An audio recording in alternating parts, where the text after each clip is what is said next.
sur Europe 1, vous écoutez Culture Média, c'est tous les jours, 10h, 11h30 avec Thomas Hill, avec Olivier Benkemoun ce matin. Et vos invités, Thomas, vous recevez les comédiens Annie Dupéré et Philippe Lelièvre, que l'on peut applaudir dans la pièce Le Duplex, en ce moment au Théâtre de Paris jusqu'au 5 juillet. Et c'est l'heure de votre portrait sonore à tous les deux, des petits sons pour mieux vous connaître. Et voici le premier.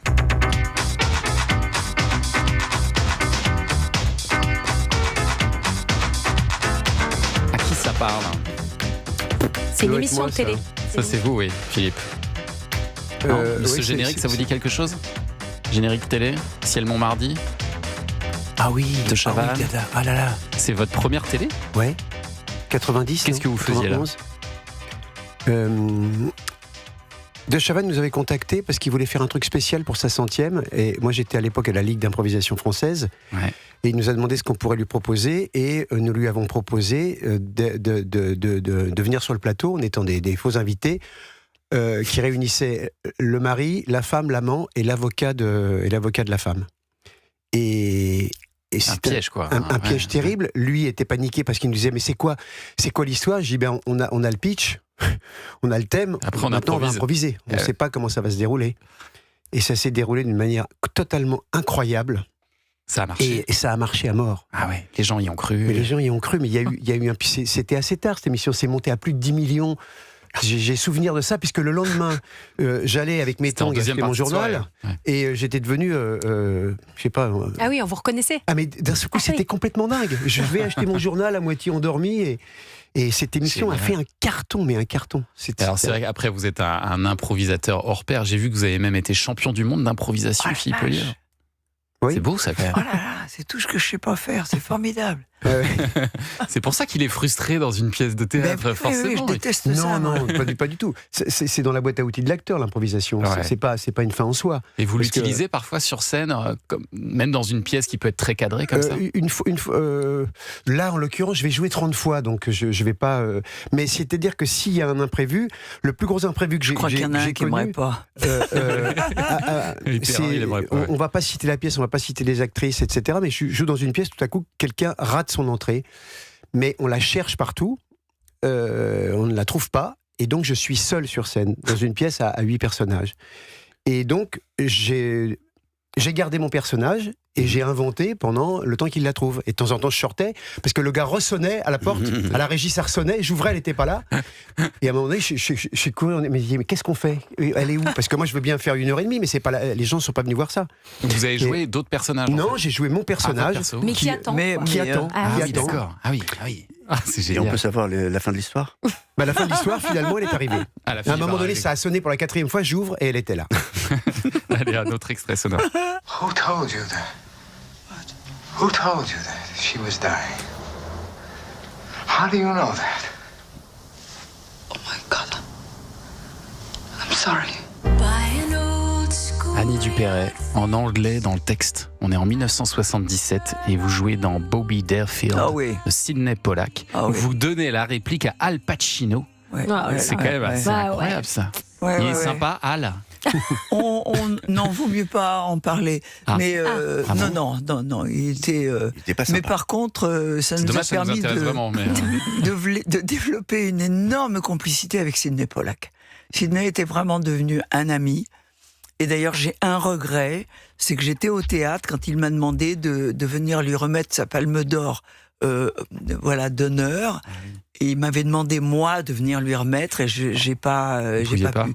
Non, Pacino, merveilleux acteur et tout, mais je sais pas, c'était très curieux. On en a finalement ri avec Pollack, parce que, par exemple, c'est le genre d'acteur, quand il n'était pas sur le plateau pendant une demi-journée, il y avait, ça c'est Pollack qui avait compté, il m'a dit, je peux presque compter à la minute près la reprise de pouvoir qu'il va y avoir pendant le même temps.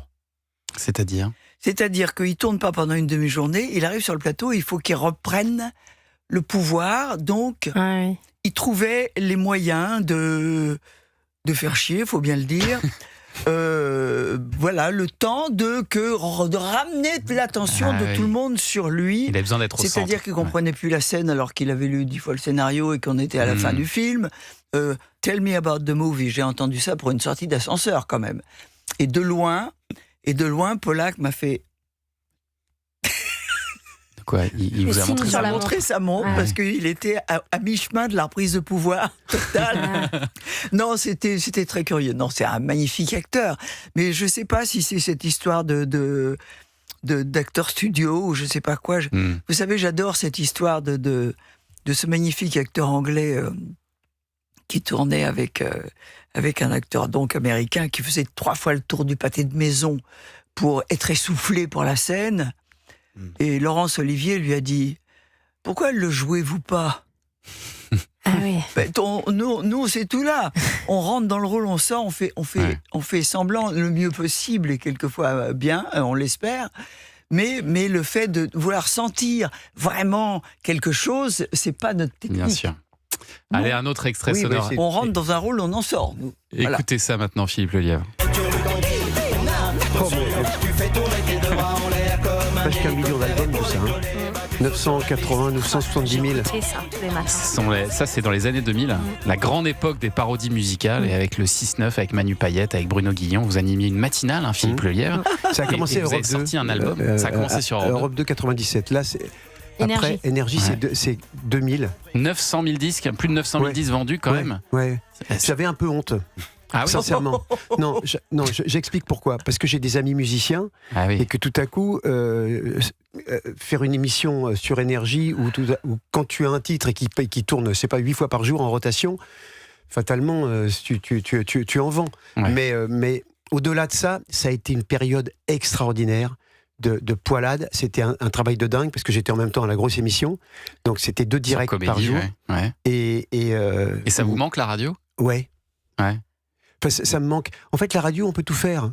Il y a un hélicoptère, ça coûte rien, ça coûte juste un mec qui appuie sur le bouton. Donc, c'est très vaste, le spectre est très large. Vous avez enregistré un jour une émission de radio à l'occasion de la sortie d'un James Bond, et il paraît que vous avez frôlé la mort. C'est vrai cette histoire ?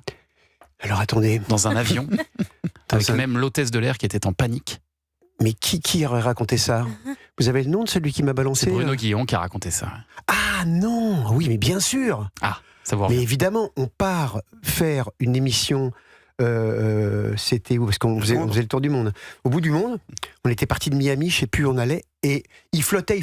L'avion avait du retard, et tout à coup, on nous dit, l'avion est là, et on voit un petit coucou, et tous les gars du 6-9, on était une dizaine dedans, on monte dans ce truc, on décolle, et là, j'ai pas spécialement peur en avion, mais on était dans une lessiveuse, c'est-à-dire que je tairai les noms, j'en ai vu faire leur prière.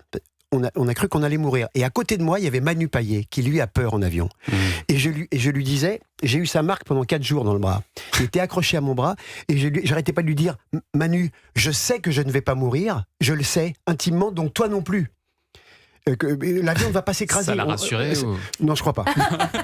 Mais moi, j'ai eu les chocottes. C'est-à-dire que tout à coup, vous regardez à l'extérieur, tout à coup, le ciel est éclairé, on est en pleine nuit, mais c'est comme en plein jour. Mais j'ai jamais été dans une machine à laver, mais ça doit être le même. Ça fait le même effet. Ça va vous arriver à reprendre l'avion quand même. Oui. Ouais. Oui. Allez, dans un instant, on va parler un petit peu de cinéma avec vous et avec Olivier Benkemoun et avec le retour d'un immense cinéaste.